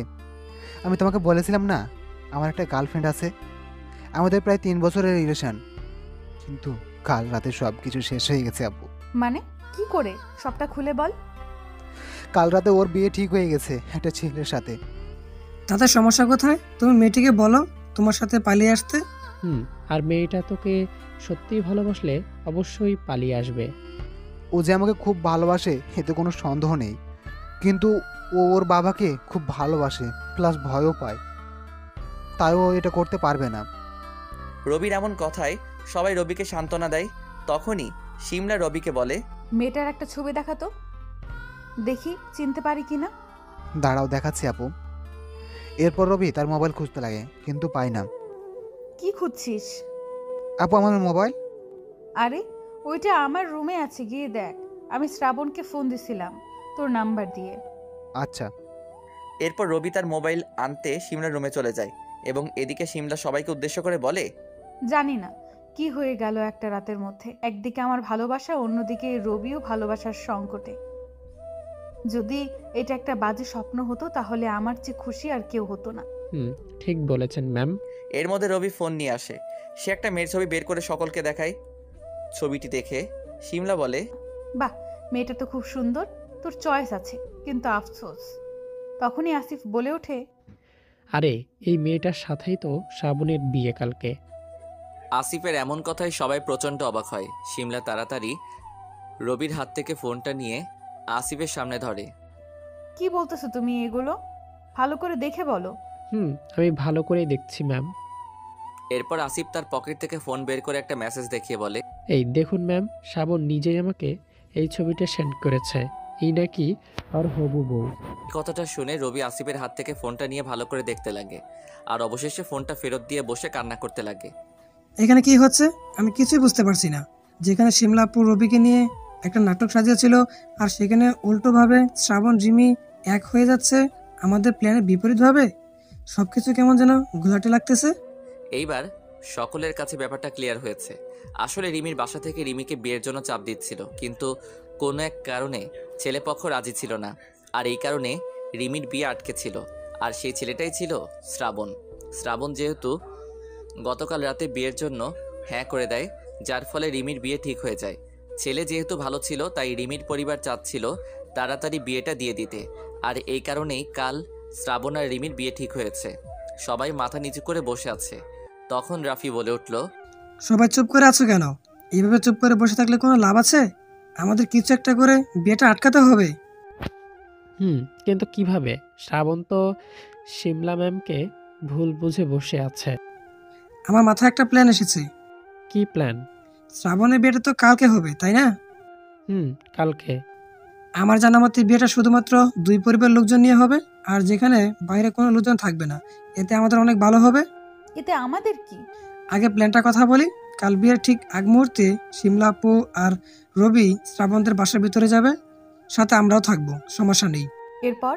এরপর শিমলা আপু শ্রাবণের কাছে গিয়ে মাপ চাইবে, দরকার হলে আন্টির কাছে শ্রাবণকে চাইবে। আর শ্রাবণ নিশ্চয়ই ওর মায়ের কথা ফেলবে না। যেহেতু বাসায় তেমন কোনো লোকজন থাকবে না, তাই আমাদের কাজটা আরো সহজ হয়ে যাবে। আমাকে শ্রাবণ মাফ করবে না। আরে আপু, তুমি চিন্তা করো না, আমার বন্ধুকে আমি ভালো করেই চিনি। আচ্ছা, আমি শেষ চেষ্টা করব। দরকার হলে আমি শ্রাবণের পা জড়িয়ে ধরে মাফ চাইব, যাতে ও আমাকে আপন করে নেয়। আর এরপরও কাজ না হলে আমি সুইসাইড করব। ম্যাম, এগুলো কোন ধরনের কথা? আর তাছাড়া রবির দিকে তাকিয়ে দেখেন, বেচারা কত কষ্ট পাচ্ছে। আমার তো বারবার মনে হচ্ছে যে কেউ আমাদের সাথেই আমাদের গেম খেলতেছে। আপু, আমি তোমাকে এসব করতে বারণ করেছিলাম, কিন্তু তুমি শোনো নাই। আমার অনেক বড় একটা ভুল হয়ে গেছে। অনেক হয়েছে, এখন এই সব কিছু বাদ দাও। ম্যাম সেই সকাল থেকে কোনো খাবার খায়নি। চলো সকলে একসাথে দুপুরে খাবার খেয়ে নেই। চলো। এরপর সবাই খাবার খেতে চলে গেল। আমি আমার রুমে বসেছিলাম, তখন আম্মু আমার রুমে এলো। বাবা, তুই কি সত্যি বিয়েটা করার জন্য প্রস্তুত? আম্মু, তোমাকে না বলে আমি অনেক বড় একটা কাজ করে ফেলেছি, আর এতে আমার আর রিমির দুজনেরই ভালো হবে। কি করেছিস? আম্মু, আগে তুমি আমার কথা মন দিয়ে শুনবে, এরপর যা বলার তাই বলবে। আচ্ছা বল। আম্মু, আমি রিমিকে বিয়ে করতে পারবো না, আর রিমিও মন থেকে আমাকে বিয়ে করতে পারবে না। রিমি ওর আব্বুর ভয়ে কাউকে কিছু বলতেছে না। আর তাছাড়া তুমি তো জানো আমি শিমলাকে অনেক আগে থেকে ভালোবাসি, আর একটা ভুল বোঝাবুঝির কারণে আমরা এতদিন দূরে ছিলাম। কালকে আমার কাছে সবটা ক্লিয়ার হয়ে গেছে। তোমাকে বলেছিলাম না আমাদের অফিসের বস একটা মেয়ে, সেই মেয়েটার কেউ নয়, স্বয়ং শিমলা। এরপর আমাদের মধ্যে আবার নতুন করে সবকিছু ঠিক হয়ে যায়। যদি সবকিছু ঠিক হয়ে যায়, তাহলে তুই রিমিকে বিয়ে করতে রাজি হয়েছিলি কেন? আম্মু, আগে তুমি সবটা শুনে নাও। আচ্ছা বল। কিন্তু শিমলা জানে না যে কি কারণে আমি ওকে ছেড়ে চলে এসেছিলাম। তাই এই কারণে শিমলা আমার উপরে প্রতিশোধ নেওয়ার জন্য একটা মিথ্যা নাটক করে, আর এটাকে প্রতিশোধ বললে ভুল হবে। শিমলা মূলত আমাকে বোঝাতে চেয়েছে কেউ কাউকে ছেড়ে চলে গেলে কেমন লাগে। আম্মুকে কালকে রাতে সবকিছু খুলে বলি। তাহলে তুই শিমলার এই প্ল্যানের কথা জানতে পারলি কিভাবে? আমার একটা ফ্রেন্ড রাফি বলেছে, রাফিও ওদের সাথে ছিল। তাহলে তুই তো খুব অন্যায় করেছিস শিমলার সাথে। মেয়েটা তোকে এত ভালোবাসে, আর তুই মেয়েটাকে এইভাবে ঠকাচ্ছিস। আরে আম্মু, তোমার ছেলেকে এমন মনে হয়? তোর প্ল্যান কি একটু খুলে বলবি? আম্মু, এইবার লাইনে এসেছো তুমি। এরপর আমি আম্মুকে একটা প্ল্যানের কথা বললাম। আম্মু আমার প্ল্যান শুনে তো খুব খুশি। এই না হলে আমার ছেলে। আচ্ছা তুই এত বুদ্ধি রাখিস কই? পকেটে আম্মু। আচ্ছা আমি রেখে যাচ্ছি, আর দেখিস এটা করতে গিয়ে আবার হিতে বিপরীত না হয়। আম্মু আমি আছি তো, সমস্যা নেই। তুমি বরং আমার রুমে রিমিকে একটু পাঠিয়ে দাও। আচ্ছা। এরপর আম্মু নিচে চলে যায়। আমি আমার রুমে বসে অপেক্ষা করতে লাগি। কিছুক্ষণ পরে রিমির গলার আওয়াজ পাই। ভিতরে আসবো? আল্লাহ, এটা কি ধরনের মেয়ে রে বাবা, একদম বোকা। আসুন। এরপর রিমি আমার সামনে এসে দাঁড়িয়ে রইল মাথা নিচু করে। আমি একটু মজা নেওয়ার জন্য গম্ভীর গলায় জিজ্ঞেস করলাম, আপনি কি এই বিয়েতে রাজি, নাকি বয়ফ্রেন্ড আছে আবার? আমার এমন কথায় রিমি আমার দিকে চোখ দুটো বড় বড় করে তাকায়, আর কিছুক্ষণ পরে বলে, না না, বিশ্বাস করেন আমার কোনো বয়ফ্রেন্ড নেই। প্লিজ বিয়েটা ক্যান্সেল করবেন না, আব্বু অনেক রাগ করবে তাহলে। আমি রিমির এমন কথায় না হেসে পারলাম না, তাই জোরে জোরে হাসতে লাগলাম। আমার হাসি দেখে রিমি মেয়েটা আরও ভয় পেয়ে গেল, তাই আমি একটা চেয়ার এনে রিমিকে বসিয়ে দিলাম আর বললাম, চিন্তার কোনো কারণ নেই, আমি সবটাই জানি। আপনি রবিকে ভালোবাসেন আর রবিকে বিয়ে করতে চান। আমার কথায় রিমি অনেক ভয় পায় আর চোখ বড় বড় করে আমার দিকে তাকায়। এরপর আমি আমার মোবাইলে একটা ছবি বের করে রিমির সামনে দেখাই, এই হচ্ছে শিমলা। আমি শিমলাকে ভালোবাসি আর ওকেই বিয়ে করতে চাই। সব কিছুই ঠিক যাচ্ছিল, কিন্তু শিমলা মেয়েটা আমার সাথে মজা করার জন্য আপনার বয়ফ্রেন্ড রবির সাহায্যে আমার চোখের পানি ঝরায়। এরপর কালকের রাতের ঘটনা সব খুলে বলি রিমিকে। ভাই আপনার সাথে খুব অন্যায় হয়েছে। এ কি, তুমি দেখি ভালো করে কথাও বলতে পারো। আমি তো ভেবেছিলাম তুমি ভালো করে কথা বলতে পারো না। মেয়েটা আমার থেকে ছোট, তাই তুমি করে বললাম। ভাইয়া আমি এমনই একটু বোকা টাইপের। আরে কে বলেছে তুমি বোকা? শিমলার সাথে দেখা না হলে আমি শিওর তোমাকে বিয়ে করতাম, সে তোমার 100টা বয়ফ্রেন্ড থাকলেও। আমার এমন কথায় রিমি আমার দিকে রাগীভাবে তাকায়। আরে মজা করতেছিলাম। আর এই যে আমি বিয়ের জন্য তোমাকে সিলেকশন করি, এর পিছনে একটা কারণ আছে। কি কারণ ভাইয়া? রবি আর শিমলা দুইজন প্ল্যান করে আমাকে কষ্ট দিয়েছে, আর আমি এইটা এক বন্ধুর সাহায্যে জানতে পেরেছি। তাই ওই রাতেই সব খোঁজখবর নিয়ে জানতে পারি যে রবির গার্লফ্রেন্ড তুমি।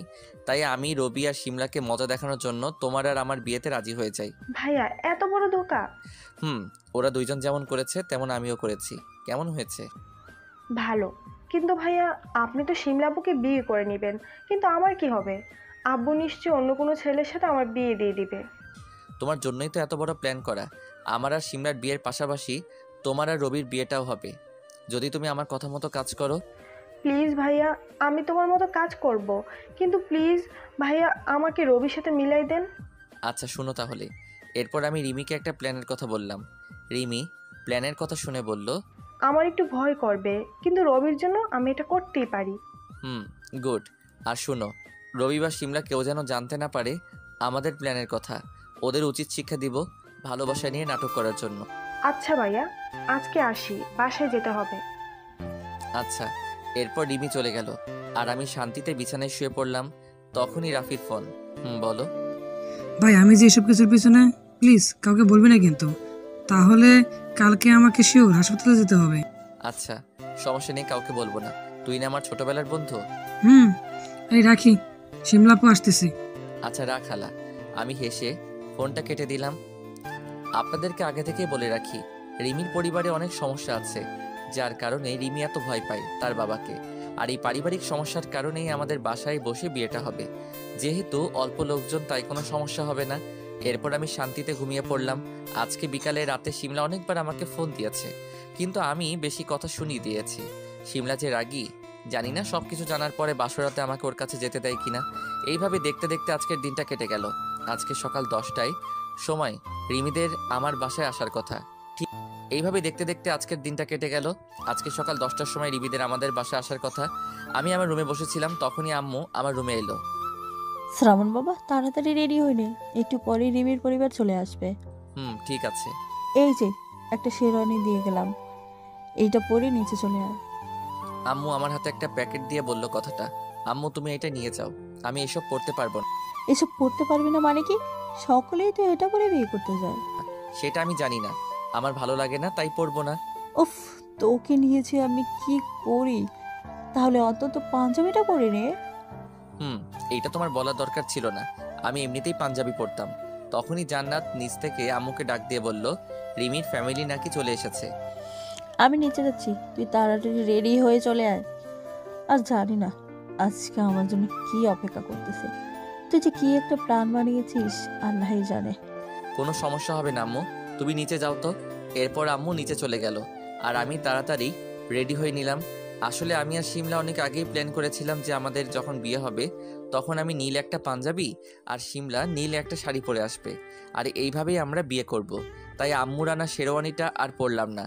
এরপর আমি রাফিকে ফোন দিলাম, কই তোরা? এই তো ভাই, আমরা গাড়িতে প্রায় চলে এসেছি। বুঝলাম, কিন্তু তুই এমন ফিস ফিস করে কথা বলতেছিস কেন? আরে ভাই, পাশে শিমলা আছে, যদি বোঝা যায় তোর সাথে কথা বলতেছি তাহলে তাহলে সন্দেহ করবে। রাখ তাহলে। এরপর ফোনটা রেখে নিচে চলে গেলাম। সেখানে গিয়ে তো আমি একটু ঘাবড়ে গেলাম, কারণ নিচে অনেক লোক আছে। আমি কাউকে ভালো চিনি না, তবে আনুমানিক রিমির আব্বু, চাচা, চাচি আর 3 জন লোক আছে। তাদেরকে চিনি না। আমি সকলের সামনে গিয়ে সালাম দিয়ে আমার জায়গায় বসে পড়লাম। পিছে তাকিয়ে দেখি আয়মান আছে। ব্যাটা আমাকে দেখে মিটমিট করে হাসতেছে, মজা নিচ্ছে আমাকে দেখে। রিমির দিকে তাকিয়ে দেখি সে একদম ভয়ে ঘাবড়ে আছে। দেখে তো আমারই মায়া লাগতেছে, প্লাস হাসিও পাচ্ছে। তখনই রিমির আব্বু সামান্য কিছু কথা বলে বিয়ের কাজ আরম্ভ করতে বলল। তখনই কাজী সাহেব বিয়ের কাজ শুরু করে দিল। হায় আল্লাহ, একটু এলোমেলো হয়ে গেলে সব কিছু ভেস্তে যাবে। কাজী সাহেব এক পর্যায়ে আমাকে কবুল বলতে বলল। আমি কবুল বলতে যাব, তখনই বাইরে গাড়ির আওয়াজ পেলাম। বুঝে গেলাম যে শিমলা চলে এসেছে, তাই একটু লেট করতে লাগলাম। কিছু সময়ের মধ্যে শিমলা আমাদের বাসার ভিতরে চলে এলো। আমি দরজার দিকে তাকিয়ে দেখি শিমলা, রাফি, রবি, আসিফ, রিয়া। এদেরকে দেখে সবাই অবাক হলেও আমি আর আইমান একটু অবাক হলাম না। একসাথে এতগুলো লোকজনকে দেখে রিমির বাবা বলে উঠল, তোমরা কারা? আর হুট করে এইভাবে ভেতরে চলে এলে কেন? কিন্তু শিমলা এর কোনো উত্তর না দিয়ে আমার সামনে চলে এলো। এবার শিমলা আমার সামনে দাঁড়িয়ে বলতে লাগলো, আমি জীবনে অনেক কিছু পেয়েছি, আবার অনেক কিছু হারিয়েছি, কিন্তু কখনো কোনো কিছু হারিয়ে তার জন্য একটুও আফসোস করি নাই। তবে শুধু মাত্র একটা জিনিস হারানোর জন্য আমার জীবনটা পুরো উল্টাপাল্টা হয়ে গিয়েছিল। এমনকি আমি মৃত্যুর পথ পর্যন্ত বেছে নিয়েছিলাম, কিন্তু আব্বু আম্মুর কারণে সেখান থেকে বেঁচে ফিরেছিলাম। এরপর আব্বু আমাকে আবার বাঁচতে শেখায়। আমি আস্তে আস্তে আবার আগের মতো হয়ে উঠি, কিন্তু আড়ালে আমি সেই আগের মতোই ছিলাম। শুধুমাত্র বাবা মায়ের জন্য একটু হাসি খুশি থাকতাম। আর যে জিনিসটা বা যাকে হারানোর জন্য আমার জীবনটা পুরো উল্টাপাল্টা হয়ে গেছে, তাকে আমি অনেক জায়গায় খুঁজতে লাগলাম। তো এইভাবে কয়েক বছর কেটে যায়। হঠাৎ একদিন আমি আমার নতুন অফিসে জয়েন করার পরে আবার আমার সেই মানুষটিকে খুঁজে পাই। বিশ্বাস করো, আমি মনে মনে এতটা খুশি হয়েছিলাম যে বলে বোঝাতে পারবো না। কিন্তু পরক্ষণেই আবার কোনো কিছুর কারণে একটু অভিমান ভার করে আমার মনে। তো এরপর থেকে শুরু হলো আমার জীবনের নতুন একটা অধ্যায়। তাকে রোজ কষ্ট প্লাস শাস্তি দিয়ে আমার দিন কাটতে লাগলো। তাকে কষ্ট দিয়ে যে আমি প্রচুর ভালো ছিলাম তা কিন্তু নয়, আমিও প্রচুর কষ্ট পেতাম মনে মনে। এরপর দেখতে দেখতে কিছু দিন কেটে গেল। আমি আমার আব্বুকে সব কিছু খুলে বললাম। আব্বু আমাকে একটা প্ল্যানের কথা বলল এবং আমিও আব্বুর প্ল্যানে রাজি হয়ে যাই। প্ল্যানটা ছিল এমন যে আমি আমার মিথ্যে বিয়ের কথা বলে তাকে শেষবারের মতো কষ্ট দিয়ে আপন করে নেব। কিন্তু আফসোস, সে এটাকে সত্যি ভেবে নেয় এবং সেও অন্য কাউকে বিয়ে করার জন্য রাজি হয়ে যায়। এইটা বলে শিমলা চুপ হয়ে গেল, আর এখানে উপস্থিত সকলেও চুপ করে আছে, বোঝার চেষ্টা করতেছে কি হচ্ছে এখানে। আমি শিমলার দিকে তাকিয়ে আছি, ওর চোখে পানি জমে আছে। আমার একটু খারাপ লাগলো, তবু কিছু বললাম না। শিমলার এমন কথা শুনে সকলে একটু অবাক হয়েছে, কিন্তু পরে কি হলো এটা জানার জন্য সকলে আগ্রহী। তাই সকলের মধ্যে থেকে রিমির বাবা বলল, এরপর কি হলো? তুমি তোমার মানুষটিকে চিরকালের জন্য হারিয়ে ফেললে? শিমলা কিছু সময় চুপ থেকে আবার বলতে শুরু করলো, আমি অনেক আগে একবার আমার ভালোবাসাকে হারিয়েছি, কিন্তু আল্লাহর অসীম কৃপায় আবার আমি তাকে খুঁজে পাই। তাই আমি আর তাকে হারাতে চাই না। দরকার হলে আমি আমার সবটুকু দিয়ে চেষ্টা করব তাকে পাওয়ার জন্য। তাই আমি তার বাসায় চলে যাই বিয়ে আটকানোর জন্য, আর আটকেও ফেলি। ও খুব ভালো।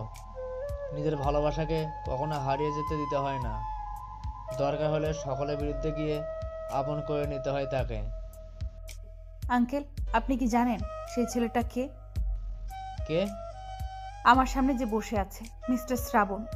শিমলার এমন কথায় রিমির পুরো পরিবার অবাক হয়। এইবার শিমলা আর কিছু না বলে আমার হাত ধরে বলল, প্লিজ তুমি আমাকে মাফ করে দাও। আমি আমার ভুল বুঝতে পেরেছি। আমি আর কখনো তোমার সাথে এমন ব্যবহার করব না। আর আমি জানি তুমিও আমাকে ভালোবাসো, তাই প্লিজ আমাকে ফিরিয়ে দিও না। আমি কিছু জানি না, আম্মু যেটা বলবে আমি তাই করব। এরপর সাথে সাথে শিমলা আমার আম্মুর কাছে চলে গেল। আম্মুর পা জড়িয়ে ধরে বলল, আন্টি প্লিজ আমাকে মাফ করে দেন। আমি আপনার ছেলের সাথে অনেক খারাপ ব্যবহার করেছি, কিন্তু বিশ্বাস করুন আমি ওকে আমার নিজের থেকেও বেশি ভালোবাসি। শিমলার এমন কাণ্ড দেখে বাসার সকলে অনেক অবাক হয়।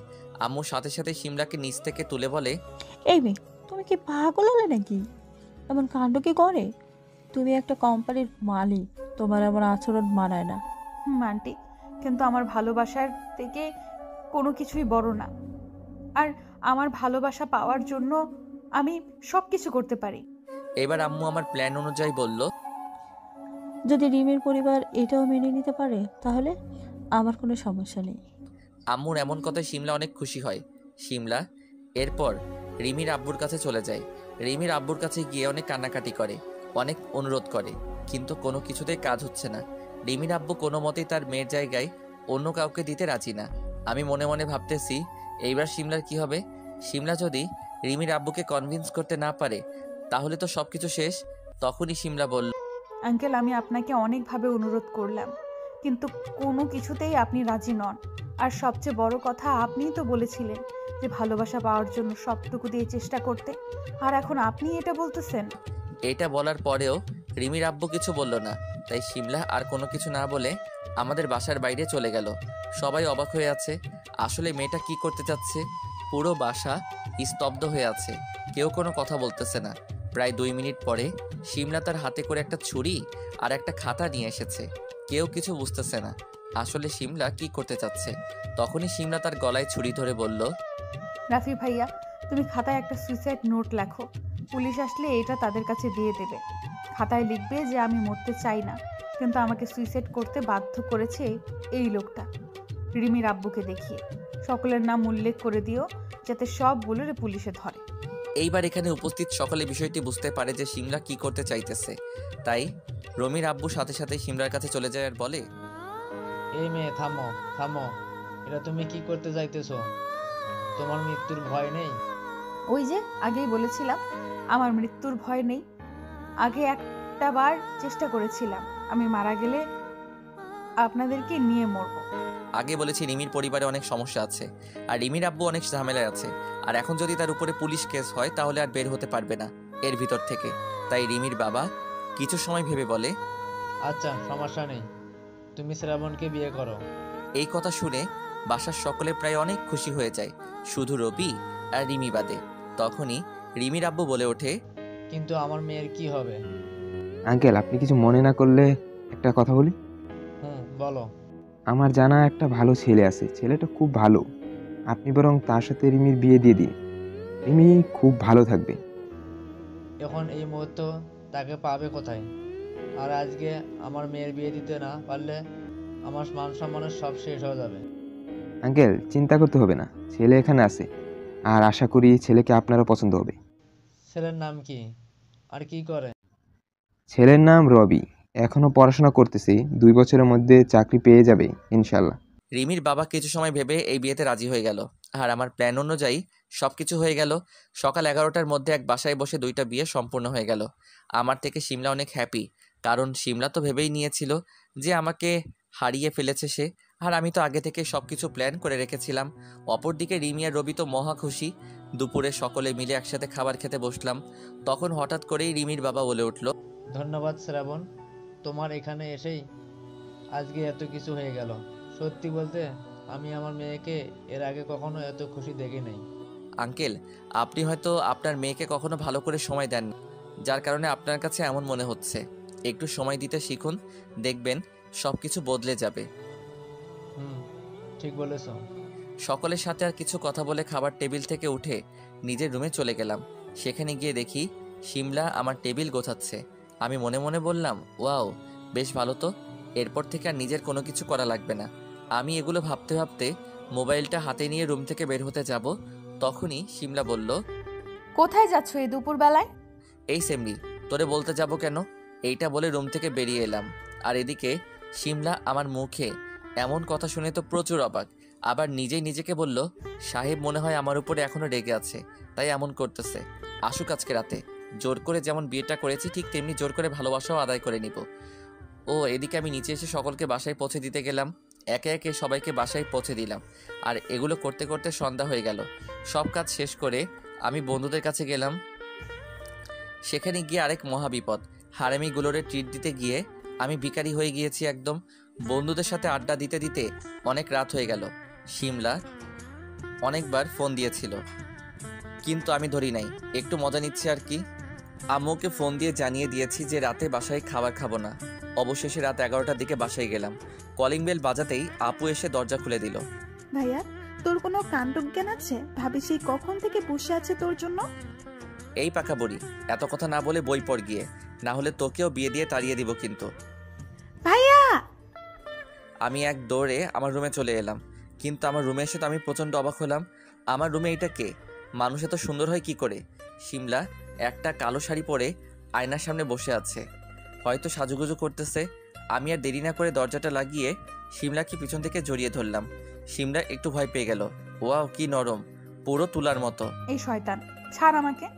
তুই আস্ত একটা শয়তান। সারাদিনে কোনো খোঁজ নাই, আর এখন রাতে এসে জড়িয়ে ধরতেছে। উফ, দিনের বেলায় থেকে কি করতাম? এগুলো কি দিনের বেলায় করে নাকি? ছি ছি ছি, তোমার মুখে কি কিছুই আটকায় না? নিজের বউয়ের কাছে আবার কিসের লজ্জা? এইটা বলে শিমলাকে কোলে তুলে বিছানায় নিয়ে এলাম। এরপর আমি যখন শিমলার ঠোঁট আর আমার ঠোঁট এক করতে যাব, তখনই সিমনি বাধা দিল আর বলল, এই দাঁড়াও, তুমি এগুলো করার আগে আমাকে কিছু প্রশ্নের উত্তর দাও। দূর, ভাল লাগে না। কি প্রশ্ন বল তাড়াতাড়ি। তুমি তো আমাকে ভালোবাসতে, তাহলে কেন এই রিমিকে বিয়ে করতে যাচ্ছিলে? এগুলো সব আমার প্ল্যান ছিল। মানে? এরপর শিমলাকে সব খুলে বললাম। ওরে শয়তান, আর এইসব কিছুর পেছনে তাহলে রাফি ভাইয়াও আছে? সবগুলোর দেখে নেব। রাখো তোমার রাফি ফাফি, ঘড়িতে তাকিয়ে দেখো রাত 12টা বাজে। এখন খেলাধুলা শুরু না করলে রাউন্ড শেষ হতে হতেই সকাল হয়ে যাবে। তুই কোনোদিনও ভালো হবি না নাকি? শিমলাকে আর কিছু বলতে না করে আমার আর শিমলার ঠোঁট এক করে দিলাম। শিমলা চোখ বড় বড় করে আমার দিকে তাকালো। প্রায় 5 মিনিট পরে ছেড়ে দিলাম। শিমলা ছাড়া পেয়ে বলল, ওই আমাকে মেরে ফেলবি নাকি? আমি এত কিছু না শুনে আবার শিমলার ঠোঁটে জায়গা করে নিলাম। এরপর ম্যাচের বাকি অংশ শুরু হবে। তার আগে সকলে ভালো থাকবেন, সুস্থ থাকবেন। Okay bye. এইভাবে শেষ হলো আরেকটা ভালোবাসার গল্প। সরি, একটা না, একই দিনে মিলিত হলো 2টা ভালোবাসা। এরপর থেকে খুব ভালোভাবে দিন কাটাতে লাগলো শ্রাবণ এবং শিমলা, আর অপরদিকে রবি এবং রিমি। হ্যালো ফ্রেন্ডস, তোমরা কেমন আছো? আশা করি তোমরা ভালো আছো। আর তোমরা নিশ্চয়ই ভাবছ গল্পটার নাম এক, কিন্তু চরিত্রগুলো ভিন্ন। আসলে এখানে আর কি লেখকে নামটা এটাই দিয়েছে, কিন্তু চরিত্রগুলা এইভাবেই লেখছে। তারপর তাকে আমরা আর কি জিজ্ঞাসা করি, সে বলে আর কি এই পার্টটা আর কি প্রথমে সে মানে সিজন 2 যেটা শুনছো তোমরা, সেটা আর কি সিজন 3-তে শুনতা, আর এটাই সিজন 2 হইতো। কিন্তু সে আর কি প্রথমে সেনাবাহিনীর চরিত্রগুলো আর কি প্রথম পার্টে ছাড়ছে, পরের পার্টে আর কি মেয়ের চরিত্রের কাহিনীগুলো আর কি তুলে ধরেছে। তার জন্য এখানে আর কি সেনাবাহিনীর কোনো স্ক্রিপ্ট নাই, এখানে সব এইরকম। আশা করি তোমরা দ্বিতীয় পার্টটা যদি শুনো তাহলেই তোমরা বুঝতে পারবে। আমি চাই তোমরা দ্বিতীয় পার্ট শোনো, আর কি দ্বিতীয় সিজনটা শোনো। আমি ওটার লিঙ্ক দিয়ে রাখবো, তাহলে তোমরা বুঝতে পারবে।